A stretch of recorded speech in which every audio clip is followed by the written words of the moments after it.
আমাদের গরু কুরবানি করতে দিক, আর না হলে এই লোক আত্মহত্যা মরে যাবে, সরকারের দায় নিতে হবে।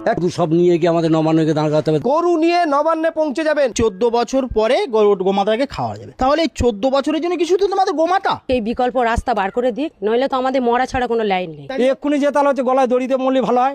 সরকারকে বলবো এইভাবে না মেরে আমাদের হাতে বিষ তুলে দেখ, আমরা বিষ খাই। আমাদের তো গরু বিক্রি না করলে আমাদের চলবে না, আমরা কি করে খাবো? আমাদের তো ব্যবসায়ী এইটা, দুধ শেষ হবে গরু বিক্রি করবো। গরু নিয়ে তাহলে নবান্ন ছেড়ে দিয়ে আসবো না বেঁধে দিয়ে আসবো? তাহলে বলছি এই গরু নিয়ে নবান্নে পৌঁছে যাবেন। একটা গরুর দাম 2 লাখ 2.5 লাখ টাকা বিক্রি করে, বউদের গয়না, শ্বশুর বাড়িতে গয়না এনে, ভাইদের গয়না লে সব বন্ধক দিয়ে এসব গরু বাছুর খেয়ে মানুষ করেছি। এইসব টাকা আমরা কি দেবো? ইন্টারেস্টের টাকা লোয়ার এসে 5 লাখ টাকা, এসব টাকা আমরা কমতে দেবো? তাহলে তো আমাদের তো পালাবার ছাড়া রাস্তা নেই। আত্মহত্যা করতে হবে। আমার 15 লাখ টাকা দেনা আছে। আমাদের রাস্তায় বসে যেতে হবে। ছেলের আমার পড়াশোনা শেষ হয়ে যাবে, বন্ধ হয়ে যাবে। আমাদের মরণ ছাড়া রাস্তা নেই, গরুগুলো কি করবো আমরা? আমাদের কোনো বিকল্প নেই। ছেলের আমার কান্নার অবস্থা, মা আমার পড়াশোনা বন্ধ গেলে আমি কি করব? দাঁড়িয়ে আছি ভাঙড় থানার নারকেল বেরিয়ার